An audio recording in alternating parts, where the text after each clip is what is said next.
ক্যানিংয়ে পাওয়া গেল সন্দীপ ঘোষের বাংলো। আরজিকর হাসপাতালে দুর্নীতিকাণ্ডে ধৃত প্রাক্তন অধ্যক্ষ সন্দীপ ঘোষের বিলাসবহুল বাংলোর খোঁজ পাওয়া গেল ক্যানিংয়ে।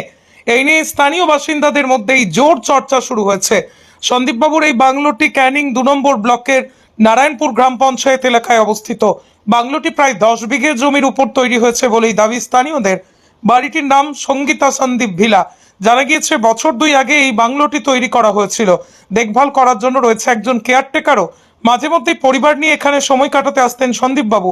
খাওয়া দাওয়া করে আবার বেরিয়ে যেতেন। কিন্তু আরজিকর কাণ্ডের আগে থেকে এখানে আর আসেননি প্রাক্তন অধ্যক্ষ।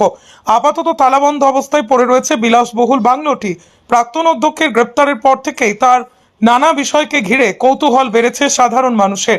এবার তার এই বিলাসবহুল বাংলোকে ঘিরে আগ্রহ তুঙ্গে। স্থানীয় বাসিন্দাদের অভিযোগ, দক্ষিণ 24 পরগনার ক্যানিং 2 নম্বর ব্লকের ঘুটিয়ারি শরীফের নারায়ণপুর মৌজাতে কেনা হয়েছে কয়েকশো বিঘা জমি। শুধু তাই নয়, সেখানেই গড়ে তোলা হয়েছে বিশাল বাংলো বাড়ি। স্থানীয় বেশ কিছু যুবক যেখানে ফার্ম হাউস তৈরি করেছেন, কিন্তু পুরোটাই চলতো সন্দীপ ঘোষের নির্দেশ মতোই। ইতিমধ্যেই গ্রেপ্তার করা হয়েছে সন্দীপকে। তার কেয়ারটেকার জাকির লস্কর বলেন, তিনি মাঝে মধ্যেই ফ্যামিলি নিয়ে নারায়ণপুরের বাংলোতে আসতেন।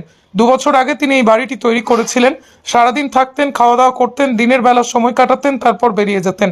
তবে এই বাড়িটি এখন তালাবন্ধ দীর্ঘদিন ধরে। যোগাযোগও বন্ধ সেই বাড়ির কেয়ারটেকারের সঙ্গে। আরজিকরের ঘটনা ঘটার পর থেকেই নারায়ণপুরের সেই বাড়িতে আর যায়নি সন্দীপ ঘোষ।